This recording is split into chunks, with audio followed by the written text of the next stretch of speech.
እንደምን ሰነበታችሁ? እንደምን ከረማችሁ? እግዚአብሔር አምላካችን የተባረከ ይሁን። እንደገና እግዚአብሔርን እንድናመልክ ጌታ እግዚአብሔር በእድሜያችን ላይ ስለጨመረልን ስለዚህ አዲስ ቀን ስለዚህ አዲስ የትንሣኤ ማለዳ ክብር ለሱ ይሁን። በዚህ ጠዋት በዝማሬ ያገለገሉንን እንድናመልክ ጌታን የረዱንን ወንድሞቻችንን እግዚአብሔር ይባርካቸው። እግዚአብሔር ይባርካችሁ። ፓስተር ጌታንን እግዚአብሔር ይባርከው። እስቲ እግዚአብሔር ይባርካችሁን በላቸው። አሜን አሜን። እግዚአብሔር ይመስገን። እንደምታውቁት አምልኮ የእድሜ ልክ ስራችን ነው። እንግዲህ ምናልባት በሰማይም እነዚህ ወንድሞች ሳያስመልኩን አይቀርም እና እግዚአብሔር ይመስገን እና ለሚመጣው ሁላችንም በጋራ ሌሊትና ቀን በቅዱሱ ፊት ሆነን ቅድስናውን እያወጅን የምናመልክበትን ያንን ቀን እናፍቃለን። ዛሬ ደግሞ ለዛ ቀን የሚያበቃን የሚያዘጋጀንን የጌታን ቃል ደግሞ አብረን እንካፈላለን።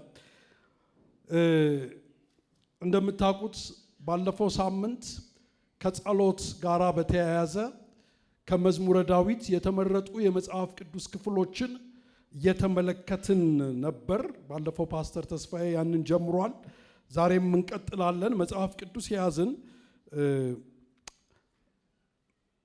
ምዕራፍ 42 እና 43 ሁለቱን ምዕራፎች ነው የምንመለከተው። ቆመን ብናነብ ደስ ይለኛል የጌታን ቃል። መዝሙር 42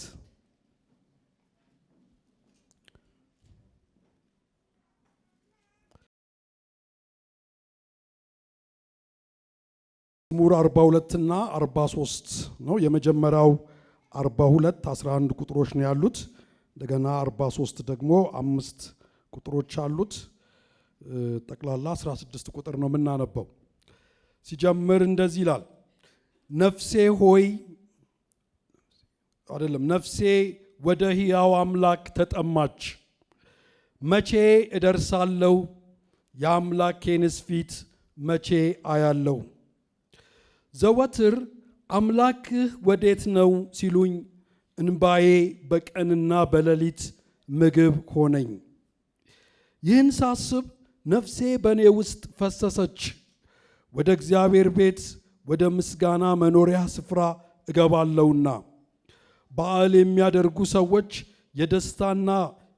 የደስታ ምስጋና ቃል አሰሙ። ቁጥር 5 ነፍሴ ሆይ ለምን ታዝኛለሽ? ለምንስ ታውኪኛለሽ? የፊቴን መድኃኒት አምላኬን አመሰግነው ዘንድ በእግዚአብሔር ታመኚ። አምላኬ ሆይ ነፍሴ በእኔ ውስጥ ታወከች። ስለዚህ በዮርዳኖስ ምድር በአርሞንየም በታናሹ ተራራ አስበሃለሁ። በፏፏቴው ድምፅ ቀላይ ቀላይን ትጠራለች። ማዕበልና ሞገዱ ሁሉ በላዬ አለፉ። እግዚአብሔር በቀን ቸርነትን ያዛል፣ በሌሊትም ዝማሬን በእኔ ዘንድ ይሆናል። የእኔም ስዕለት ለሕይወቴ አምላክ ነው። እግዚአብሔርን አንተ መጠጊያዬ ነህ፣ ለምን ረሳኸኝ? ጠላቶቼ ሲያስጨንቁኝ ለምን አዝኜ እመላለሳለሁ አሉ።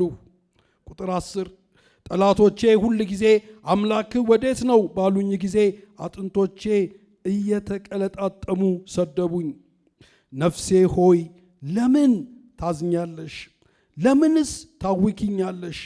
የፊቴን መድኃኒት አምላኬን አመሰግነው ዘንድ በእግዚአብሔር ምን በይላል? ታመኚ። እንደገና ምዕራፍ 43 እንደዚህ ይላል። አቤቱ ፍረድልኝ፣ ከጽድቅ ከራቁ አሕዛብ ክርክሬን ተከራከር። ከሸንጋይና ከግፈኛ ሰው አድነኝ። አንተ አምላኬ ኃይሌም ለምን ትተወኛለህ?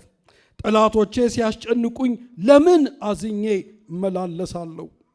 ብርሃንህንና እውነትህን ላክ፣ እነርሱ ይምሩኝ። ወደ ቅድስና ተራራ ወደ ማደሪያ ይውሰዱኝ። ወደ እግዚአብሔር መሠዊያ ጎልማሳነቴን ደስ ወዳሰኛት ወደ አምላኬ እገባለሁ። አቤቱ አምላኬ በበገና አመሰግንሃለሁ። ነፍሴ ሆይ ለምን ታዝኛለሽ? ለምንስ ታውኪኛለሽ? የፊቴን መድኃኒት አምላኬን አመሰግነው ዘንድ በእግዚአብሔር ምን በይ ይላል? ታመኚ ይላል። ሁላችንም እንጸልያለን። እግዚአብሔር በዚህ ጠዋት አሁን በተነበበው በዚህ በቅዱስ ቃሉ ወደ ህይወታችን ይመጣል። ምናልባት አሁን በምን አይነት ህይወት ውስጥ እንዳለን ከምን አይነት ነገር ጋር እየተጋፈጥን እንዳለን ያላውቅም። ነገር ግን እግዚአብሔር በቅዱስ ቃሉ በቅዱስ መንፈሱ ወደኛ ይመጣል። ክብር ለእግዚአብሔር ይሁን። ይሄ ቃል ሕያው የሆነ ቃል ነው። ይሄ ቃል የሚያረጅ ቃል አይደለም። ይሄ ቃል የሚሰራ ቃል ነው። ክብር ለእግዚአብሔር ይሁን። እስቲ ሁለት ጊዜ የአምላኬ ቃል አያረጅም እያልን እንዘምራለን። የጌታ ቃል አያረጅም። የእግዚአብሔር ቃል ሕያው ነው። የእግዚአብሔር ቃል የሚሰራ ነው። ክብር ለእግዚአብሔር ይሁን። ዛሬም ይሄ ቃል በሕያውነቱ ወደ ሕይወት ጥያቄያችን ይመጣል። ወደ ጓዳችን ይመጣል። ቀንበራችንን ይሰብራል። ቋጠሯችንን ይፈታል። ኦ ሃሌሉያ! የአምላኬ ቃል አያረጅም። የአምላኬ ቃል የኢየሱስ ቃል ዘላለም ይኖራል። ከሚያምኑት ጋር ጮክ ብለን የአምላኬ ቃል የኢየሱስ ቃል እስቲ ዘላለም ይኖራል እያበራ ከሚያምኑት ጋር ለመጨረሻ የአምላኬ ቃል አያረጅም። የኢየሱስ ቃል ዘላለም ይኖራል እያበራ ከሚያምኑት ጋራ። ሃሌሉያ ሃሌሉያ። አሜን አሜን አሜን አሜን አሜን አሜን። ቃልህን ብቻ ላክ ብላቴናዬ ይፈወሳል አለ። ዘላለማዊና ጻድቅ የሆነ ቅዱስ አምላካችን እግዚአብሔር በጌታ በኢየሱስ ክርስቶስ ስም እንደገና በእድሜያችን ላይ ስለጨመርከው ስለዚህ ጠዋት ስለዚህ አዲስ ማለዳ እናመሰግናለን። ጌታ ሆይ ክብር ላንተ ይሁን፣ ምስጋና ላንተ ይሁን፣ አምልኮ ላንተ ይሁን፣ ስግደት ላንተ ይሁን፣ እልልታ ላንተ ይሁን፣ ጭብጨባ ላንተ ይሁን። ሃሌሉያ! እናመሰግናለን አባ። ደግሞ በዚህ ጠዋት የማያረጀውን ሕያው የሆነውን ቃልህን ዛሬም የሚሰራውን ቃልህን ከፍተናል። አንተ በቅዱስ ቃልህ እንደነገርከን ጌታ ሆይ ዛሬም ቃልህ ሕያው ነው። ዛሬም ቃልህ የሚሰራ ነው። ዛሬም ቃልህ ሁለት አፍ ካለው ሰይፍ ይልቅ የተሳለ ነው።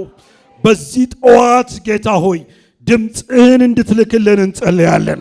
ዋላውን የሚያጠነክር ያንተ ድምፅ እግዚአብሔር በዚህ ሰዓት በአድራሻችን ወደ እያንዳንዳችን ጓዳ፣ ወደ እያንዳንዳችን ሕይወት፣ ወደ እያንዳንዳችን የሕይወት ጥያቄ እንዲመጣ ጸልያለሁ።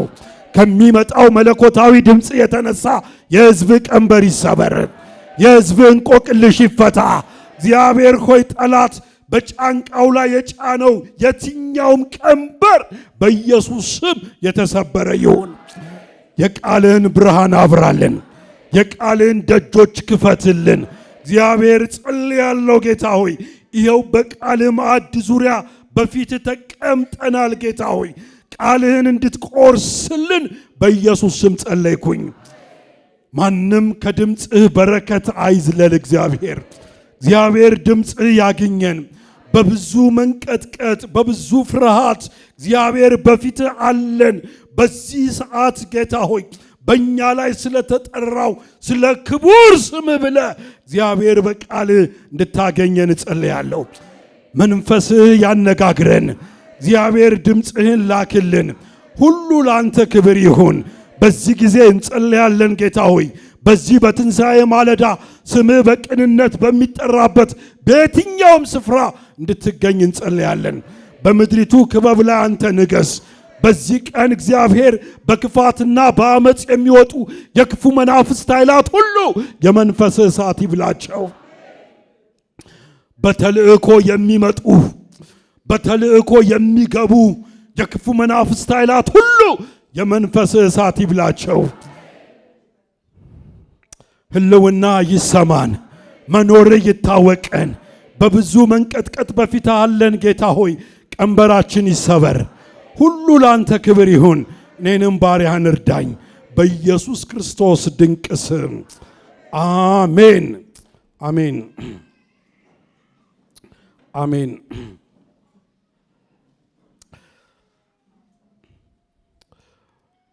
በብሉይ ኪዳን ውስጥ እንደምታውቁት 39 መጽሐፍቶች መካከል በርካታ ምዕራፎችን በመያዝ ከሚታወቁ መጽሐፍቶች አንዱ መዝሙረ ዳዊት ነው።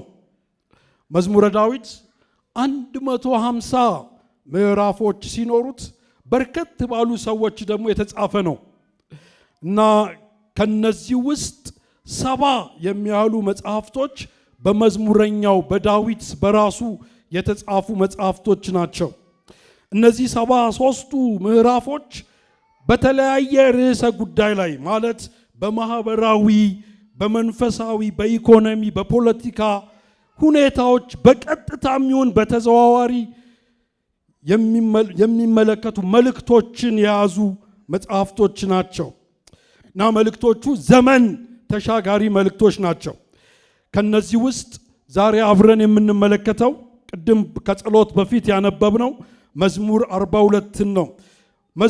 ከመዝሙር 42 እስከ መዝሙር 72 ስንመለከት ለመዘምራን አለቃ ለቆሬ ልጆች መዝሙር ወይም ትምህርት ነው የሚለው። በዚህ ጠዋት ግን ምዕራፍ 42ና 43ን በጣም አጠር አድርገን እንመለከትና ከዛ በኋላ ጸሎት እንጸልያለን። በእነዚህ በሁለቱ ምዕራፎች በስደት ላይ ስላሉ የሌዊ ልጆች ለቅሶ ነው የምንመለከተው።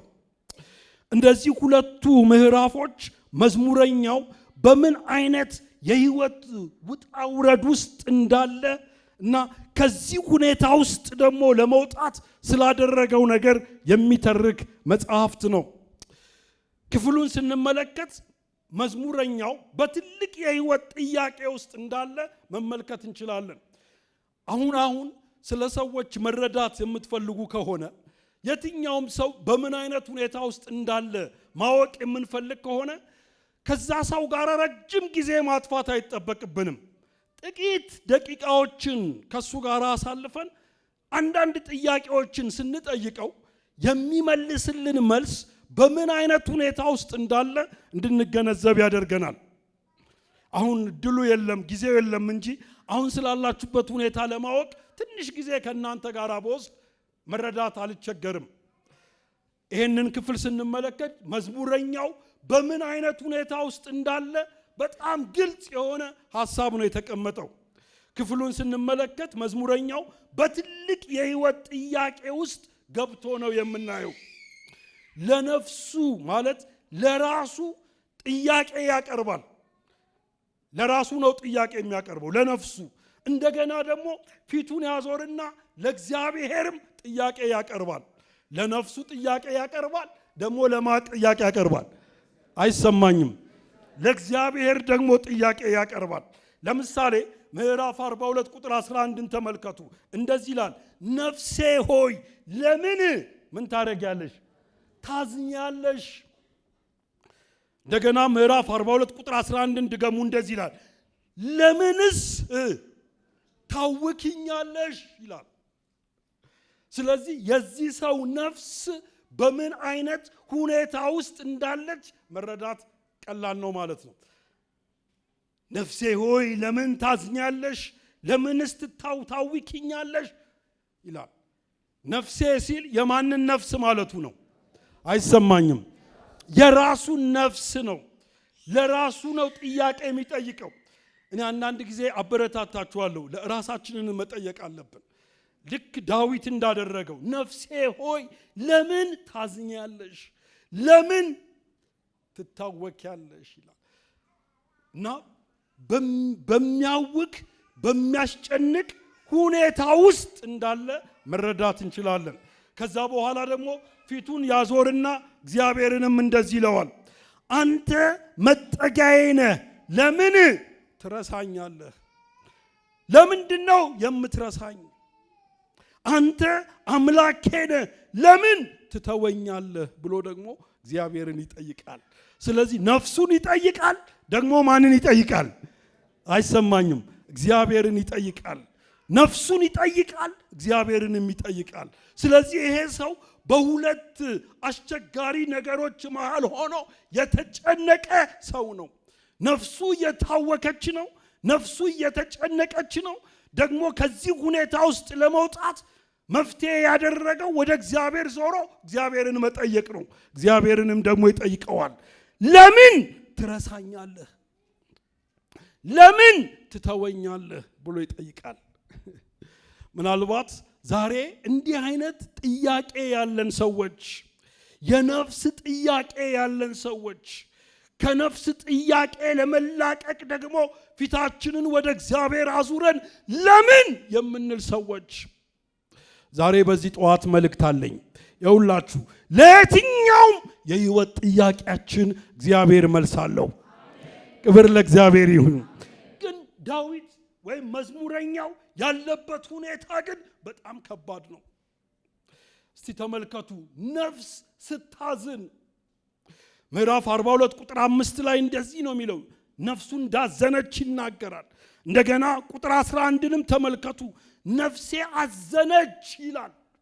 ነፍስ ስታዝን፣ እንደገና ነፍስ ስትጨነቅ፣ ነፍሱ ተጨንቃለች። ተመልከቱ ምዕራፍ 43 ቁጥር 2 ላይ እንዲህ ይላል፣ ስትጨነቅ፣ ነፍስ ስትጨነቅ። እንደገና እንደዚህ ይላል፣ ነፍስ ከውስጥና ከውጭ በብዙ አሉታዊ ድምጾች ስትሞላ። ከባድ አይደለም? እስቲ ምዕራፍ 42 ቁጥር 3ን ተመልከቱ። ምዕራፍ 42 ቁጥር 3 ላይ ምዕራፍ 42 ዘወትር ይላል አምላክ ወዴት ነው ሲሉኝ እንባዬ በቀንና በሌሊት ምን ሆነኝ ይላል? ምግብ ሆነኝ ይላል። እንደገና ምዕራፍ 43 ቁጥር 1ን ተመልከቱ። አቤቱ ፍረድልኝ፣ ከጽድቅ ከራቁ አሕዛብ ክርክሬን ምን በል ይላል? ተከራከር። ስለዚህ የዳዊት ነፍስ ከውስጥና ከውጪ በብዙ አሉታዊ ድምጾች ተሞልታ ነው የምናየው። እንደገና ይሄ ብቻ አይደለም፣ ነፍስ ደግሞ ስትታወቅ ምዕራፍ 42 ቁጥር 5ን ተመልከቱ። እንደዚህ ይላል ቁጥር 5 ላይ ነፍሴ ሆይ ለምን ታዝኛለሽ? ለምንስ ትታወኪያለሽ? ይላል። ነፍስ ስትታወቅ፣ ነፍስ በእንባ ስትሞላ ተመልከቱ። ምዕራፍ 42 ቁጥር 3 ላይ እንደዚህ የሚል ቃል እናያለን። ዘወትር አምላክ ወዴት ነው ሲሉኝ፣ ከዛስ ምን ሆንኩ አለ? እንባዬ በቀንና በሌሊት ምን ሆነኝ አለ? ምግብ ሆነኝ። ነፍስ በእንባ ስትሞላ ከባድ ነው። ነፍስ በእግዚአብሔር የተረሳች ሲመስላት ተመልከቱ። ምዕራፍ 42 ቁጥር 9 ላይ እንደዚህ የሚል ቃል እናያለን። እግዚአብሔር አንተ መጠጊያዬ ነህ፣ ለምን ምን አረከኝ ይላል? አይሰማኝም። ረሳኸኝ። ነፍስ ስትረሳ ወይም የተረሳች ሲመስላት። እንደገና ደግሞ ነፍስ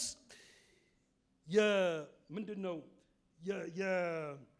እግዚአብሔር የራቃት እግዚአብሔር የተዋት ሲመስላት ተመልከቱ። ምዕራፍ 43 ቁጥር 1 ላይ ይሄንን ቃል እናያለን። አቤቱ ፍረድልኝ፣ ከጽድቅ ከራቁ አሕዛብ ክርክሬን ተከራከር፣ ከሸንጋይና ከክፈኛ ሰው እጅ ምን አድርገኝ ይላል? አድነኝ፣ አድነኝ። ነፍስ በእንደዚህ አይነት ሁኔታ ውስጥ ስትጣጠር ከባድ ነው።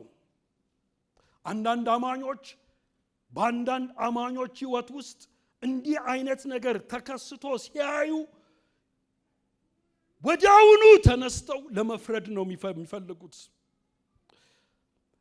ነፍሱ እንደዚህ የታወከችው የተጨነቀችው ተስፋ የቆረጠው ሌሊትና ቀን የሚያለቅሰው ከምስጋና ሕይወት የራቀው ብለው ስለሱ በእግዚአብሔር ፊት ከመጸለይ ይልቅ ወደ መፍረድ ነው የሚመጡት። ይሄንን እናውቃለን።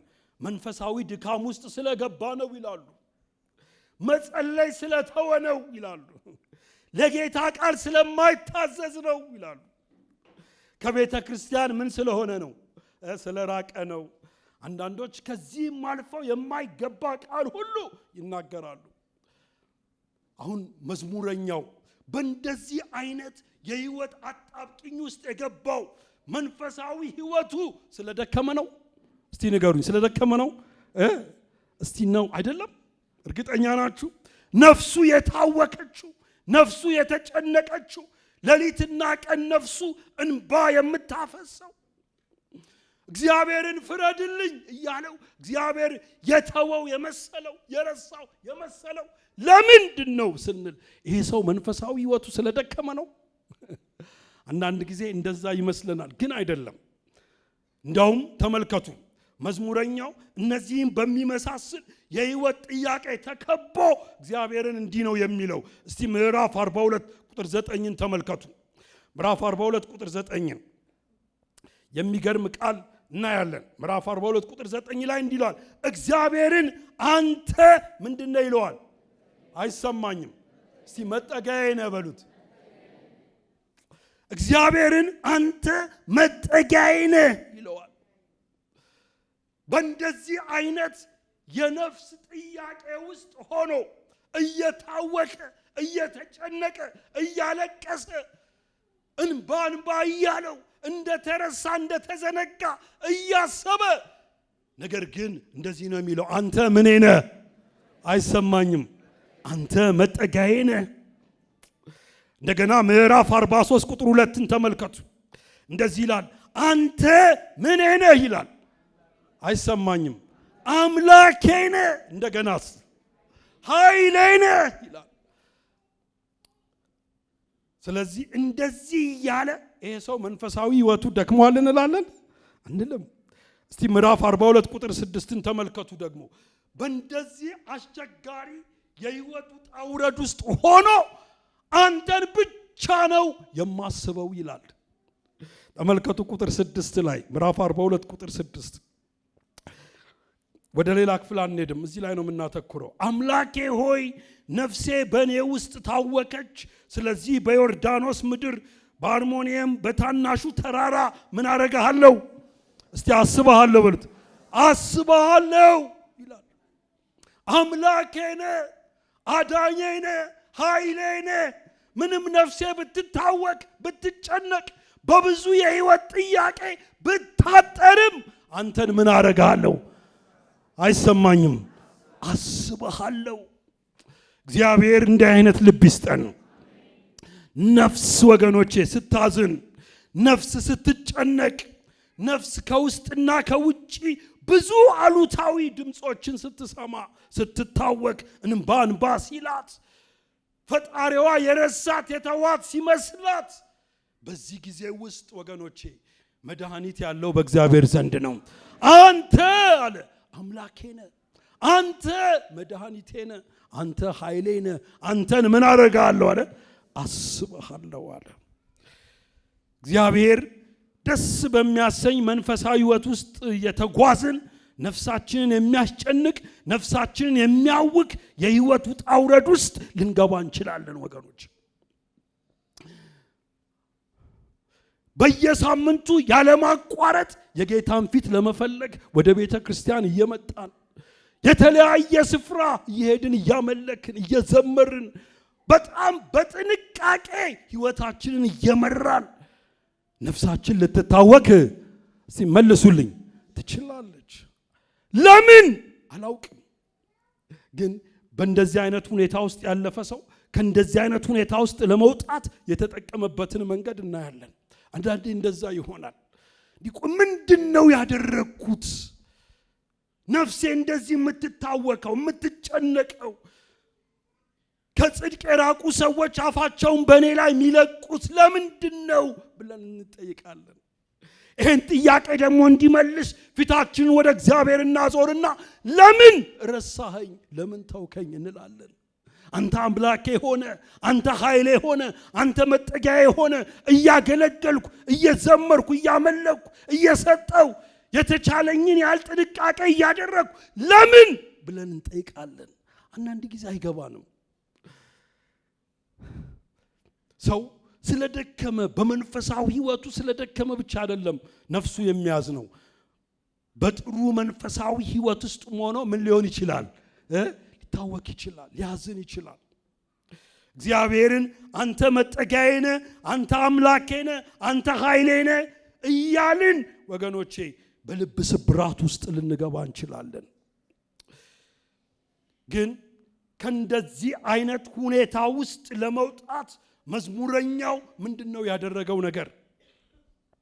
እንዲህ ባለ ሁኔታ ውስጥ በገባን ጊዜ ዛሬም እኛ እግዚአብሔርን አንተ መጠጊያዬ ነህ፣ አንተ ኃይሌ ነህ እያልን በብዙ የህይወት ውጣ ውረድ ውስጥ ስንገባ ከዚህ ሁኔታ ውስጥ ለመውጣት ምንድነው ማድረግ ያለብን ነገር? አንድ 3 ነገሮችን ነግራችኋለሁ።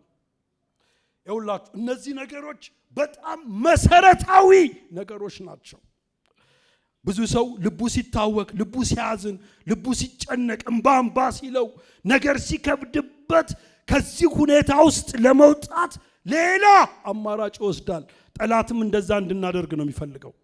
ነገር ግን በእንደዚህ አይነት አጥር ውስጥ ስንገባ ከዚህ ከገባንበት ህይወት ውስጥ ወጥተን እግዚአብሔር ወዳየልን ጥግ ለመድረስ ምንድነው ማድረግ ያለብን? ነፍስ ስትታወክ፣ ነፍስ ስትጨነቅ፣ ነፍስ እንባ ሲላት፣ ውጪ ያሉ ሰዎች፣ በጽድቅ የማይሄዱ ሰዎች እኛ ላይ አፋቸውን ሲከፍቱ ምንድነው ማድረግ ያለብን ነገር? ምንድነው ማድረግ ያለብን ነገር? ስንት ነገር ነግራችኋለሁ አልኩ። እስቲ 3 በሉ። 3 ነገሮች። እነዚህ ነገሮች በጣም ዋናና መሰረታዊ ነገሮች ናቸው። ህይወታችንን የሚቀይሩ ነገሮች ናቸው። ዳዊት ወይም መዝሙረኛው በእንዲህ አይነት ሁኔታ ውስጥ በገባ ጊዜ ከዚህ ሁኔታ ውስጥ ለመውጣት ወገኖቼ ሲያጉረመርም አናይም። አዎ ለምን ታዝኛለሽ፣ ለምን ትታወቂያለሽ እያለ ነው። ግን የራሱን አማራጭ ሲወስድ አንመለከትም። ምንድነው ያደረገው ነገር?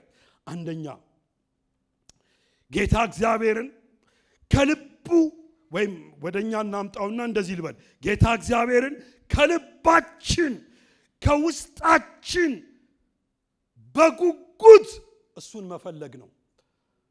ስለድገመው፣ ጌታ እግዚአብሔርን ከልባችን ከውስጣችን አጥብቀን ደግሞ በመጓጓት እሱን ምን ማድረግ ነው? መፈለግ ነው። የሁላችሁ ነፍስ ስትጨነቅ ስንገባ ማድረግ ያለብን የመጀመሪያው ነገር ወገኖቼ እግዚአብሔርን ምን ማድረግ ነው? እስቲ መፈለግ ነው በሉ። በቃ ሌላ ምንም አማራጭ የለም። የሁላችሁ የነፍስ ጥያቄ መመለስኛ አንችልም። ወደ እግዚአብሔርም ስንጨው ዝም ሊለን ይችላል። ግን ከዚህ ሁኔታ ውስጥ ለመውጣት አማራጭ መውሰድ ካለብን የመጀመሪያው አማራጭ ወደ እግዚአብሔርን መፈለግ ነው። ዳዊት ያደረገው ነገር ይሄንን ነው። እስቲ ተመልከቱ። ምዕራፍ 42 ቁጥር 1 እንመልከት። እንደዚህ ይላል አይደለም?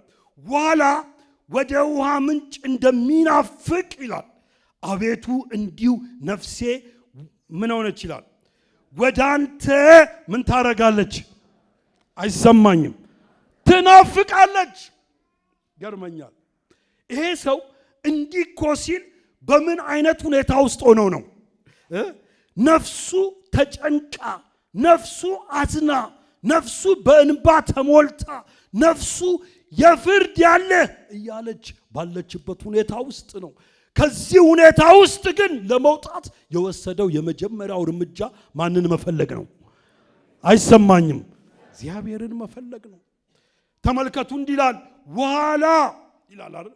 ወደ ውሃ ምንጭ እንደሚናፍቅ አቤቱ እንዲሁ ነፍሴ ወደ አንተ ምን ታረጋለች? ትናፍቃለች። ናፍቆቴ አንተ ነው ይላል። ስለ ዋላ ትንሽ ነገር ልንገራችሁ። ዋላ በአዳኞች ለመያዝ ከሚፈለጉ እንስሶች አንዱ ናት እና በአዳኞች ተከባ እና በነሱ ኢላማ ውስጥ እስክትገባ ድረስ እየተጠበቀች እያለች በዛ ሁኔታ ውስጥ ሆና ግን ዋላ የምትናፍቀው ምንድን ነው? አይሰማኝም። የውሃ ምንጭ ነው የምትናፍቀው። ተከባለች እኮ አታውቅም መከበቧን። ኢላማቸው ውስጥ እስኪገቡ ድረስ ይጠብቋታል። ግን እሷ አትከበብ የምታውቀው ነገር የለም። በዛ ሁኔታ ውስጥ ሆና ግን የምትናፍቀው የውሃ ምንጭ ነው።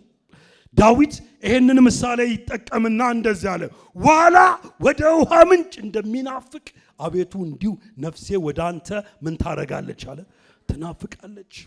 ነፍሴ ወደ ሕያው አምላክ ተጠማች። ይገርማል። ተጠማች። እንዴት የሚገርም ነገር ነው። እግዚአብሔር ይርዳን። አሜን።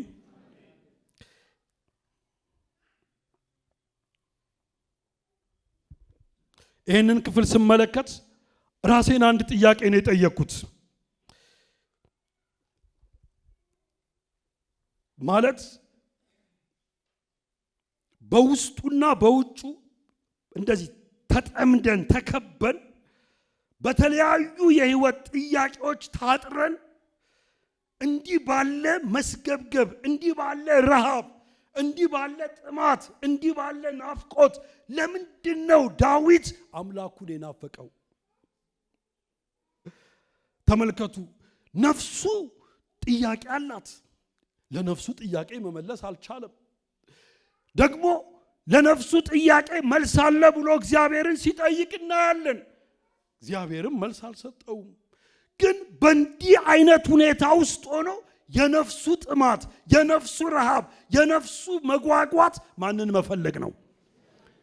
ለምንድን ነው እግዚአብሔርን የሚፈልገው? በዚህ መጠን በዚህ ልክ ዋላ ወደ ውሃ ምንጭ እንደምትናፍቅ የኔ ናፍቆት፣ የኔ ረሃብ፣ የኔ ፍላጎት በአንተ ፊት መሆን ነው አለ። ለምንድን ነው የሚፈልገው በዚህ መጠን? እስቲ አንድ ጥያቄ ልጠይቃችሁ። አሁን በብዙ የህይወት ጥያቄ ተከባችሁ፣ ነገር ግን በእግዚአብሔር ፊት ለመጸለይ እግዚአብሔር አንድ ድል ቢሰጣችሁ ጸሎታችሁ ምንድን ነው የሚሆነው? በነፍስ ጥያቄ ተከባችሁ፣ ነፍሳችሁ እየታወከች፣ ነፍሳችሁ እያዘነች፣ ነፍሳችሁ እያለቀሰች፣ ነፍሳችሁ በእንባ ተሞልታ እግዚአብሔርን ለምን ረሳኝ፣ ለምን ታውከኝ እያላችሁ፣ ነገር ግን በእግዚአብሔር ፊት ለመጸለይ በፊቱ ለመውደቅ እግዚአብሔር እድል ቢሰጣችሁ ጸሎታችሁ ምንድን ነው የሚሆነው? እስቲ ንገሩኝ። አንድ ሰው ቢነግረኝ ደስ ይለኛል። ግልጽ ነው፣ ምንም ጥያቄ የለውም። ይሄ በብዙ የህይወት ጥያቄ ታጥረን ለመጸለይ ፊቱን ለመፈለግ እግዚአብሔር እድል ቢሰጠን ምንድነው ጸሎታችን የሚሆነው? አንዱ እሱ ነው። ፍረድልኝ ነው የምንለው። ሌላስ? አይሰማኝም። ለምን ተውከኝ ነው የምንለው። ግልጽ ነው። ምንም እንትን አንበለው። እንደ ሰው እናስብ። ምንድነው? በቃ ይሄንን ነው የምንለው አይደለም? ለምንድን ነው ማዝነው? ለምንድን ነው ለምንድን ነው የምንለው? ዳዊት ግን አሁን ካልኳችሁ አስተሳሰብ በተለየ ሁኔታ ነበር እግዚአብሔርን ይፈልግ የነበረው እና እግዚአብሔር እድሉን ሰጠውና በፊቱ ሆነ። ግን ዳዊትን አንድ ጥያቄ በዚህ ጠዋት እንጠይቀው፣ ወይ መዝሙረኛውን፣ ለምንድን ነው እግዚአብሔርን ልክ ዋላው ወደ ውሃ ምንጭ እንደምትናፍቅ የእግዚአብሔርን ፊት ለማየት ፊቱን ለመፈለግ በፊቱ ለመውደቅ ለምንድን ነው የፈለግከውን በለው እስቲ። ሶስት ነገሮችን ይነግረናል። እነሱን ተናግሬ ልጨርስ። ይኸውላችሁ የመጀመሪያው ነገር ቁጥር እዚሁ እናገኘዋለን። ምዕራፍ 42 ቁጥር 1 ላይ እንደዚህ ይላል፣ ዋላ ወደ ውሃ ምንጭ እንደሚናፍቅ አቤቱ እንዲሁ ነፍሴ ወደ አንተ ምን ታደርጋለች? ትናፍቃለች። ለምን? ቁጥር 2 ላይ እንዲህ ይላል፣ ነፍሴ ወደ ሕያው አምላክ ተጠማች። መቼ ምን አደርጋለሁ? መቼ ደርሳለሁ? መቼ ፊቱ ሆናለሁ ትላለች። ለምን ብለን ስንል መልሱ የመጀመሪያው እዛ ላይ ተጽፏል። የአምላኬን ምን ፊት መቼ ምን አደርጋለሁ? ይኸውላችሁ የመዝሙረኛው ናፍቆት የመዝሙረኛው ፍላጎት ካለበት የህይወት ጥያቄ ለመውጣት ሳይሆን ፊቱን ለማየት ነው። ምኑን ለማየት? በቃ ፊትህን ማየት ነው የኔ ናፍቆት አለ። ፊትህን ማየት ነው፣ የአምላኩን ፊት ለማየት። ወገኖቼ አንድ ነገር ልንገራችሁ፣ የእግዚአብሔርን ፊት ስንፈልግ የእግዚአብሔር እጅ ይከፈትልናል። የእግዚአብሔርን እጅ ብቻ የምንፈልግ ከሆነ ደግሞ ለኛ ያለውን ፍቅሩን የምናይበት ፊቱን፣ ለኛ ያለውን ርኅራኄውን የምናይበትን ፊቱን ማየት ያቅተናል። ፊቱን ማየት ወገኖቼ ፍቅሩን ማየት ነው። ፊቱን ማየት የሚራራልንን አይኖቹን ማየት ነው። ፊቱን ማየት ክብሩን ማየት ነው። ፊቱን ማየት ደስታን መጥገብ ነው። ታስታውሳላችሁ መዝሙር 16 ላይ ቁጥር 11 እንደዚህ ነው አይደል የሚለው? ከፊትህ ደስታን ምን አደርጋለሁ አለ? ጠግባለሁ። ፊትህን ሳይ ደስታን እጠግባለሁ አለ። የእግዚአብሔርን ፊት ስናይ ደስታን እንጠግባለን። የእግዚአብሔርን ፊት ስናይ ካለንበት ሁኔታ ውስጥ ለመውጣት ሳይሆን ያለንበትን ሁኔታ እንረሳለን።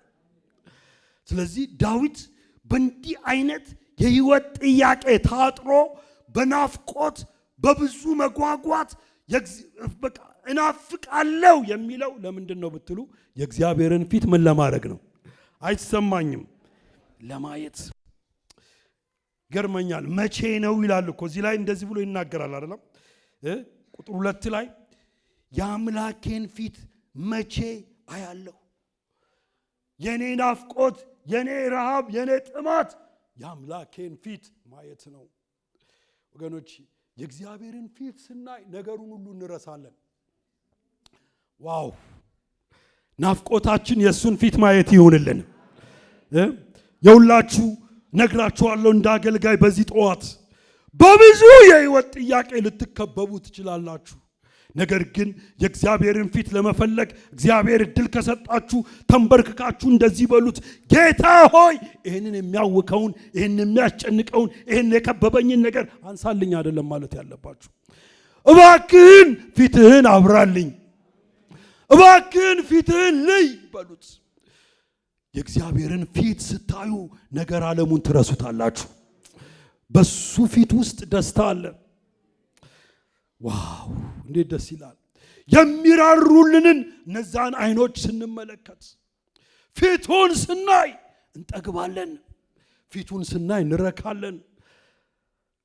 እግዚአብሔር የፊቱን ብርሃን ያብራልን። ስለዚህ የልባችን መሻት፣ የውስጣችን ጩኸት እግዚአብሔር እድል ሲሰጠን ወገኖቼ ነግራቸዋለሁ፣ እጅህን ክፈትልኝ ሳይሆን ፊትህን ልይ በሉት። ከዚህ በፊት እዚህ ስፍራ ተናግሬ እንደሆነ አላውቅም፣ ብደገምም ችግር የለውም። አንድ ወላጅ ሁል ጊዜ፣ አንድ አባት ሁል ጊዜ ቤቱ ሲገባ ማታ ማታ ለልጆቹ ሙዝ፣ ብርቱካን፣ ዳቦ ይዞ የመግባት ልማድ አለው እና ልጆቹ ደግሞ ይሄንን ያውቃሉ። ልክ ማታ በር ሲንኳኳ ወዲያው እየሮጡ ተስገብግበው በር ይከፍታሉ። በር ግን ከፍተው የሚያዩት ምኑን ነው? እስቲ ንገሩ። እጁን ነው የሚያዩት። አባት ይሄንን አያውቅም። ከዛ በኋላ በደስታ ፊቱን ሳይሆን እጁን ስለሚያዩ ከእጁ ላይ ያለውን ይቀበሉና ሮጠው ይገባሉ። ፊቱ ይጥቆር ይክሳ አቁም። ያው እንደምታውቁት ሁሉ ጊዜ አይሳካምና አንድ ቀን አባት ባዶ እጁን ወደ ቤት መጣ እና ሰዓቱ መሽቷል።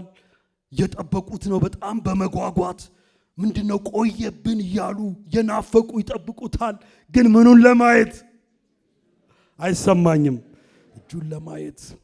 ልክ ሰዓቱ ደረሰና በር ተንኳኳ። በዚህ ጊዜ ልጆች ተንጋግተው እንደ ቀድሞ የአባታቸውን እጅ ለማየት ከእጁ ለመቀበል ተሽቀዳድመው በሩን ሲከፍቱት አባትየው ባዶ እጁን ነበር የመጣው። ሲመለከቱ እጁ ላይ ምንም ነገር የለም። ለመጀመሪያ ጊዜ ሊቆጡት፣ ለመጀመሪያ ጊዜ ሊያዝኑበት የአባታቸውን ፊት ቀና ብለው አዩ። ምን ስላጡ? ወገኖቼ በብዙ የህይወት ጥያቄ ውስጥ ብንሆንም በእግዚአብሔር ፊት ለመጸለይ እግዚአብሔር እድል ከሰጠን የእግዚአብሔርን እጅ ሳይሆን ፊቱን እንፈልግ። በፊቱ ብርሃን አለ። ሃሌሉያ። አንዳንድ ወላጆች የልጆቻቸውን ፊት ያዩና እንደዚህ ይላሉ፣ ልጄ ዛሬ ፊት ትክክል አይደለም ይላሉ። ምንድነው ዛሬ ያዘንከው? ይኸው ከጧት ጀምረ ቆዝመሃል። እጁን አይተው እኮ አይደለም። ምኑን አይተው ነው? ፊቱን አይተው። የእግዚአብሔርን ፊት ስታዩ ወገኖቼ አዘን አታዩም። በሱ ፊት ስትቀርቡ ለናንተ ያለውን ርኅራኄ ታያላችሁ። ለናንተ ያለውን የልብ መሳሳት ጥልቅ የሆነ ርኅራኄውን በሱ ፊት ታያላችሁ። ለናንተ ያለውን ፍቅር ታያላችሁ። ለናንተ ያለውን ጥንቃቄ ታያላችሁ። ለናንተ ያለውን ያስቀመጠውን ደስታ ታያላችሁ። በምንም የህይወት ጥያቄ ውስጥ ብንሆንም እግዚአብሔር እድል ሰጥቶን በፊቱ ለመቅረብ ከቻልን ወገኖቼ ይሄንን አንጣን በለው፣ ይሄንን አድርግልኝ አይደለም ማለት ያለብን። ፊቱን ስንፈልግ እጁ ይፈታል። ወገኖች ዛሬ ትልቁ ችግራችን ተንበርክከን በቃ አንተ እጁን። እውነት ነው፣ ጥሩ ነው፣ ወደ ሄድም አንሄድ። የኛ መፍትሄ እሱ ጋር ነው ያለው። ግን እግዚአብሔር የሚፈልገው እንደ አባት እንደ ወላጅ እንደ ተሰቃየልን እንደ ሞተልን እንዳዳነን አባት የሚፈልገው እጁን ሳይሆን ምኑን እንድናይ ነው? ፊቱን እንድናይ ነው። ዳዊት እናፍቃለሁ አለ። በቃ ዋላ ወደ ውሃ ምንጭ እንደሚናፍቅ እናፍቃለሁ። ለምን? ፊትህን ለማየት። ባንተ ፊት ውስጥ ደስታ አለ። የኔ ጥያቄ የሚመለሰው በፊትህ ነው። ፊቱን ስታዩ አበሻ ሲተረት እንደዚህ ይላል። ያገሬ ሰው ልትልልኝ ነው። ከፍትፍቱ ፊቱ። እያዘንኩ ከምሰጣችሁ እየተደሰትኩ ትንሽ ነገር ብሰጣችሁ ጥሩ ነው። ስለዚህ እግዚአብሔር እድል ሲሰጠን ምኑን እንፈልግ? ፊቱን እንፈልግ። ዳዊት በዚህ መጠን እንደ ዋላ የጓጓው ነገር ምንድነው ብትሉ ምንጩን ነው፣ ፊቱን ነው ማየት የፈለገው። ሁለተኛው ለምንድነው ዳዊት እግዚአብሔርን በዚህ መጠን በመጓጓት እንደ ዋላ የናፈቀ እግዚአብሔርን የሚፈልገው ለምንድነው ብትሉ ሁለተኛውን ነጥብ ልንገራችሁ። የፊቱን መድኃኒት እግዚአብሔርን ለማመስገን ነው። ምንድነው ያልኩት? ተመልከቱ ቁጥር 42 ቁጥር 5 ላይ እንዲላል። 42:5 እንመልከት። ነፍሴ ሆይ ለምን ታዝኛለሽ? ለምንስ ታዊኪኛለሽ? ካለ በኋላ የፊቴን መድኃኒት አምላኬን አመሰግነው ዘንድ በእግዚአብሔር ምን በይ ታመኝ። አንዳንድ ትርጉሞች ደግሞ በእግዚአብሔር ተስፋ አድርጊ ይላሉ። የፊቴን መድኃኒት አምላኬን ምን አረግ ዘንድ? አረ ንገሩኝ። ምን አረግ ዘንድ? አመሰግነው ዘንድ። እንደገና ቁጥር 11ን ተመልከቱ። 42:11 ነፍሴ ሆይ ለምን ታዝኛለሽ? ለምንስ ታዊኪኛለሽ? የፊቴን መድኃኒት አምላኬን አመሰግነው ዘንድ በእግዚአብሔር ምን በይ ታመኚ። እንደገና ምዕራፍ 43 ቁጥር 4ን እንመልከት። ወደ እግዚአብሔር መሠዊያ ጎልማሳነቴንም ደስ ወዳሰኘ ወደ አምላኬ እገባለሁ። አቤቱ አምላኬ በበገና ምን አረጋለሁ? ስለዚህ ዳዊት በብዙ ናፍቆት እንደ ዋላ የእግዚአብሔርን ፊት የፈለገው አሁንም ለምን ተውከኝ ለማለት አይደለም። ለምን ተውከኝ የሚል የህይወት ጥያቄ ቢኖርበትም ግን ለእግዚአብሔር የምስጋናን መስዋዕት ለመሰዋት ነው። ነፍሱን የሚመክራት እንዲህ ነው። ነፍሱን ተስፋ አድርጊ፣ እባክሽን እግዚአብሔርን ምን አድርጊ ነው ሚላት? አመስግኚ። ወገኖች የህይወታችን ቀንበር የሚሰበረው እግዚአብሔርን ስናመሰግን ነው። የትኛውም የህይወት ጥያቄ ከጫንቃችን ላይ የሚወድቀው ስናጉረመርም አይደለም፣ እግዚአብሔርን ስናመሰግን ነው። ዳዊት ነፍሱ እየታወከች፣ ነፍሱ እየተጨነቀች፣ ነፍሱም ባምባ እያላት እስከ መቼ እያለች፣ ነገር ግን እግዚአብሔርን የፈለገው እግዚአብሔርን የሚሻው ለምን ከዚህ ሁኔታ አታወጣኝም፣ ለምን ከዚህ ነገር አታላቅቀኝም ለማለት አይደለም፣ ስላለበት ሁኔታ የምስጋናን መስዋዕት ለመሰዋት ነው። እኔ ይህንን ክፍል ሳጠና ወደ አእምሮ የመጣው ዮናስ የሚባለው ነቢይ ነው። ታውቃላችሁ፣ ዮናስ በኃጢአቱ ምክንያት እግዚአብሔር ቀጣው ይላል ምዕራፍ 3 ላይ። በአሳ ነባሪ ሆድ ውስጥ ጣለው። ያንን የአሳ ነባሪውን ሆድ ዮናስ በምንድን ነው የሚመስለው? በሲኦል ነው የሚመስለው። በሲኦል ሆድ ውስጥ ጣልከኝ ነው የሚለው። እንግዲህ ሲኦል ማለት የመከራ ጥግ ነው አይደለም? ሲኦል ማለት የጨለማ ጥግ ነው። ሲኦል ማለት የስቃይ ጥግ ነው።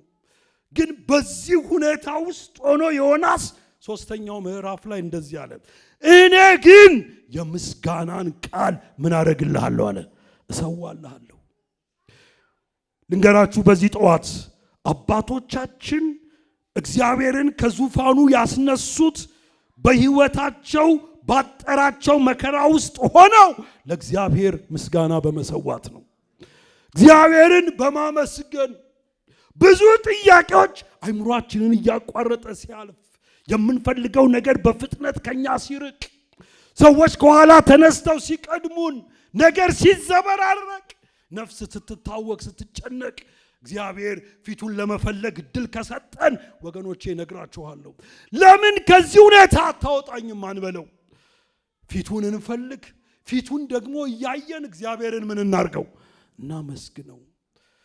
ስናመሰግን የሚሆነውን ነገር በኋላ አሳያችኋለሁ። ግን የምስጋና መንፈስ እግዚአብሔር ይልቀቅብን። አሜን በሉ። ግድ የለም እግዚአብሔር ይልቀቅብን። ሃሌሉያ። እግዚአብሔርን ማመስገን፣ እግዚአብሔርን ማመስገን። ሶስተኛውን ተናግሬ ልጨርስ። ሶስተኛው ዳዊት በእንዲህ አይነት ሁኔታ ውስጥ ሆኖ እንደዋላ እግዚአብሔርን የናፈቀበት ምንጩን ፊቱን ማየት የፈለገበት ምክንያት ምንድነው ስንል ቁጥር 3 ላይ እንደዚህ ይላል፣ ብርሃንና እውነትህ እነርሱ ይምሩኝ ይላል። ዋው! ምንድነው የሚለው? ምዕራፍ 43 ቁጥር 3 ላይ እንደዚህ ይላል፣ ብርሃንህና እውነትህን ምን አድርግ? እስቲ ላክ በሉ። ብዙ የህይወት ጥያቄ ያለበት እግዚአብሔር በፊቱ ለመሆን እድል ሲሰጠው፣ እኔ የምፈልገው የሚመራኝን ብርሃንህን ነው፣ የሚመራኝን እውነትህን ነው። እነሱን ምን አድርግልኝ? እስቲ ላክልኝ በሉ። ይህንን ቁጥር 3ን የጸሎታችሁ ዋና ርዕስ እንድታደርጉት እንደ አገልጋይ ለምናችኋለሁ። በእግዚአብሔር ፊት ለመጸለይ እግዚአብሔር እድል ሲሰጣችሁ ጸሎታችሁ ውስጥ ይሄ ጸሎት ይሁን። ምንድነው ጸሎቱ?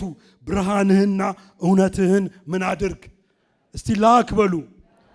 እነርሱ ደግሞ ምን ያድርጉኝ አለ? ይምሩኝ።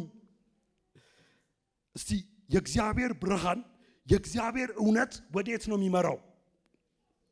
እዚሁ ላይ እኮ መልሶ አለ። ምንድነው የሚለው? ብርሃንና እውነትን ላክ እነርሱ ይምሩኝ ካለ በኋላ እነሱ የሚመሩት ወዴት ነው ይላል? ወደ ቅድስና ተራራ፣ ወደ ማደሪያ ምን ያድርጉኝ? የእግዚአብሔር እውነት የእግዚአብሔር ብርሃን እነሱን ላክ። እነሱ የሚመሩኝ ወዴት ነው አለ? ወደ ቅድስና ተራራ፣ አንተ ወዳለህበት ወደ ፊት ወደ ማደሪያ እነሱ ይስደዱኝ አለ። አሁንም በሕያው እግዚአብሔር ፊት ለምናችኋለሁ። ምናልባት ነገ ላገልግል አላገልግል አላቅም፣ ነገርን ያላቅም። እግዚአብሔር እድል ዛሬ ሰጥቶኛል። እንደ አገልጋይ ግን እመክራችኋለሁ፣ በጸሎታችሁ ውስጥ ይሄ ጸሎታችሁ ይሁን። ስትጸልዩ እንደዚህ በሉት ጌታን። ሁል ጊዜ ጠዋት ተነስታችሁ ቀኑን ምን እንደሚገጥመን ስለማናቅ ግን እንደዚህ በሉት ጌታን፣ ብርሃንና እውነትህን ምን አድርግ? እስቲ ላክ በሉት። ይሄንን ቃል ከኔ በኋላ እንበለው። ይሄን ጸሎት ከኔ በኋላ እንጸልየው። የዳዊትን ጸሎት የመዝሙረኛውን ጸሎት እኛም እንጸልየው። እንደዚህ እንበል እስቲ። ብርሃንና እውነትህን በሉ ላክ፣ እነርሱ ይምሩኝ ወደ ቅድስና ተራራ ወደ ማደሪያ ይሰውዱኝ። እስቲ አንድ ጊዜ በሉት። ዛሬ እንደ ልጅ በቃል ነው ማስተናችሁ። እሺ ብርሃንና እውነትህን ላክ፣ እነርሱ ይምሩኝ ወደ ቅድስና ተራራ ወደ ማደሪያ ይውሰዱኝ። ወደ ቅድስናው ተራራና ወደ ማደሪያው መሄድ የሚፈልግ ሰው ለእግዚአብሔር ክብር ይስጥ እስቲ። ሃሌሉያ ሃሌሉያ። ጌታ ሆይ ብርሃን ይምራን፣ እውነት ይምራን። ዛሬ ለዚህ ጉባኤ ብርሃንንና እውነትህን ላክ፣ ብርሃንንና እውነትህን ላክ። ማንም አይምራን ጌታ ሆይ ወደ ማደሪያ ወደ ቅድስና ስፍራ የሚመራን ያንተ ብርሃን ነው፣ ያንተ እውነት ነው።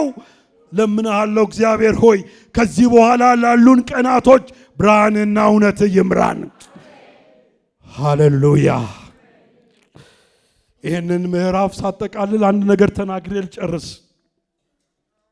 የእግዚአብሔርን ፊት ስንፈልግ ወገኖች፣ የእግዚአብሔርን ፊት ስንፈልግ ደግሞ ታምነን የእግዚአብሔርን ፊቱን ስንፈልግ ታምነን ስናመሰግን፣ ሶስተኛው ብርሃንና እውነትን ላክ የሚል የልብ ጸሎት ስንጸልይ አንድ ነገር ይሆናል።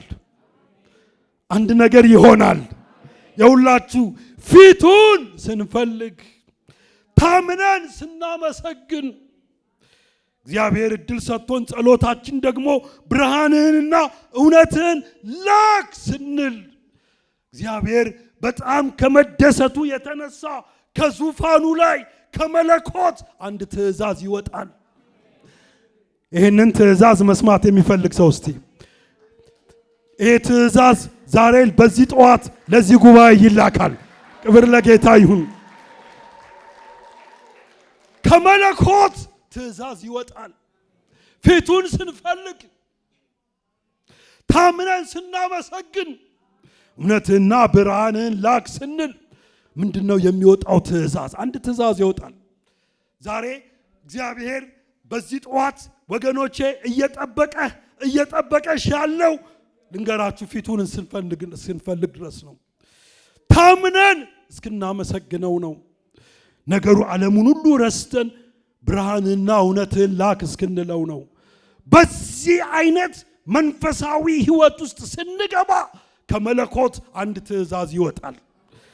እሱን ትእዛዝ ተናግሬ ልጨርስ። ምዕራፍ 42 ቁጥር 8 ነው። ምዕራፍ 42 ቁጥር 8 ምንድነው የሚወጣው ትእዛዝ? ዋው! እንደዚህ ይላል፣ እግዚአብሔርም ይላል በቀን ቸርነቱን ምን ያደርጋል? አይሰማኝም። አይገርምም? ምኑን ያዛል? ፊቱን ስንፈልግ ማለት ነው። እያመንን ስናመሰግን ማለት ነው። እውነትህን ብርሃንን ላክ የሚል ጸሎት ስንጸልይ ከመለኮት ትእዛዝ ይወጣል። ምን አይነት ትእዛዝ? እንደዚህ ይላል፣ እግዚአብሔርም ምን ይላል ንገሩኝ እስቲ። እግዚአብሔርም በቀን ብቻ አይደለም በሌሊትም ነው። የሚገርመው ነገር እግዚአብሔርም በቀን ምንን ያዛል ይላል? ቸርነትን ያዛል። እግዚአብሔር ላንተ ቸርነትን ያዛል። እግዚአብሔር ላንቺ ቸርነትን ያዛል። እግዚአብሔር ወገኖቼ ቸር አምላክ ነው። የኔ አባት ቸር አባት፣ እጁን የሚከፍት ለየትኛውም የህይወት ጥያቄያችን መልስ ያለው።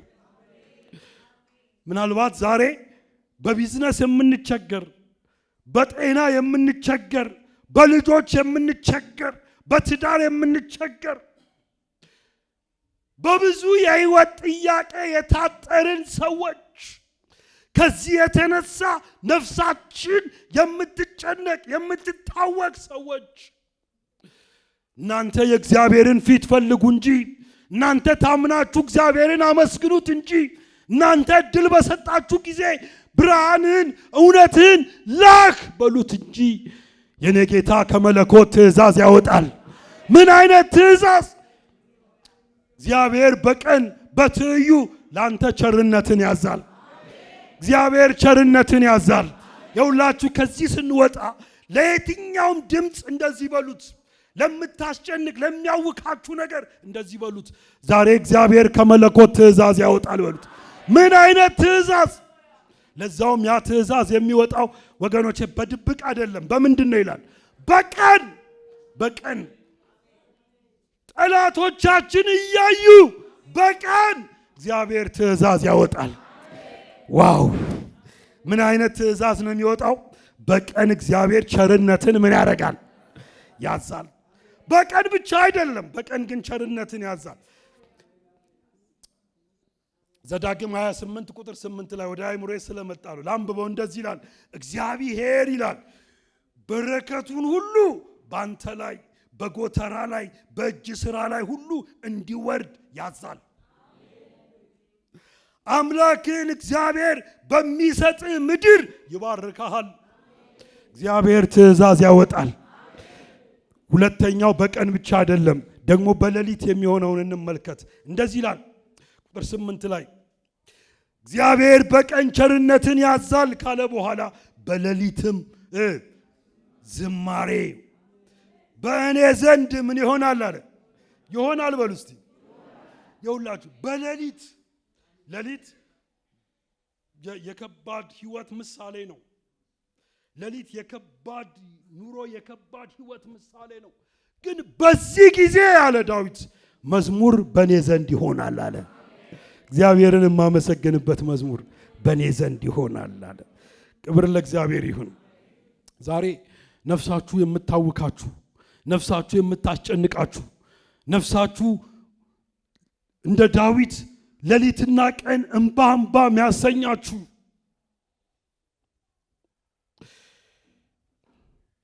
ከጽድቅ ከራቁ አሕዛብ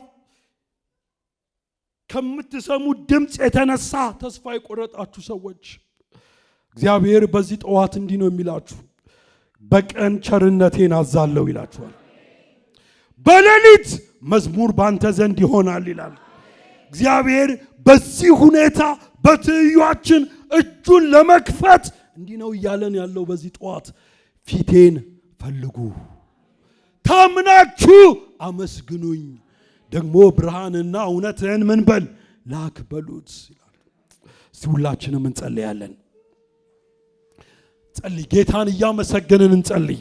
አሁን ጌታ ሆይ ገብቶኛል፣ የኔ ቋጠሮ የሚፈታው ፊትህን በመፈለግ ነው።